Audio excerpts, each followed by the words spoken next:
For your money time, we're joined by David Nelson, CEO of Nelson Corp Wealth Management. David, welcome back. Thanks, Ryder. Appreciate it. Of course. And transitioning into retirement, obviously a pretty big decision. It's not as simple as how much you saved, but more importantly, where you saved. Yeah, this is an exciting one. I Yeah. get to talk taxes sometimes. I get to talk about leading indicators like we did last week. Today we're talking real money and trying to give people something tangible as far as that they can use as far as tomorrow, as far as making some important decisions. This graphic that I brought is absolutely fantastic. It's such a simple thing, but I want to spend a little time and walk people through this. So these are the 4 tax buckets. Now we're not talking about stocks and bonds. We're talking about tax buckets. So you have the traditional taxable account. This is money markets. This is checking accounts. This is the basic stuff that most people have a few dollars in. Then where all of the action is, as far as for most people, tax deferred. This is your 401k at work, simple retirement at work, 401k or 403b, IRAs. This is where the bulk of people's money is. Now we get to the fun stuff, and this is where we want people to really focus. And it's tax-free. This would be a Roth, is going to be probably the most common one. Tax-free municipal bonds, things of that nature fall here. And then the last one that we have here is income and estate tax-free, which, again, used to apply a lot more than it does today. The estate part of it is key.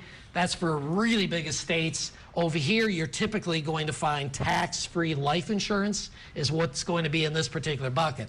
So just glancing at it here, I think what people can come to the conclusion of, if they understand it from a tax perspective, is they'd like to have some probably in all of the above, with the main emphasis being here.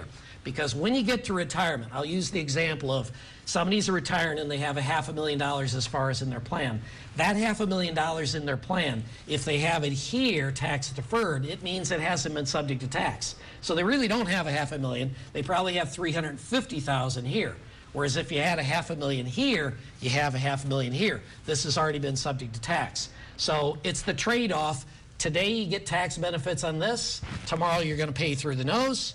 This one, you're going to pay taxes today, but then you're done with it, and this bucket of money is going to be tax-free for those individuals. So again, if I had $500,000, I'd rather it here versus here. 100,000, I don't care the number. It's going to be better here than it is going to be here. But this is where most people have the lion's share of their money. Well, certainly. So I guess one of the bigger takeaways from there is more to managing your money and your income beyond just your tax return. There really is. And so the tax return is just part of it, understanding this. And I call this the sugar high.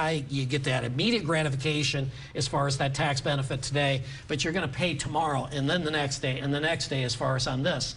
But the other variables to look at, well, there's many, but one of them that's obvious is Social Security needs to be incorporated into this, and then the other is Medicare. Medicare is such an important decision that people get this thing right, and again, bringing it all together helps have those individuals have a much more stable retirement and a more enjoyable retirement as far as having options down the road for them. Important stuff, David. As always, we thank you for coming in. Thank you, Redrick. Appreciate it. Absolutely. And if you missed any of our discussion, you can watch it on our website. That's ourquadcities.com.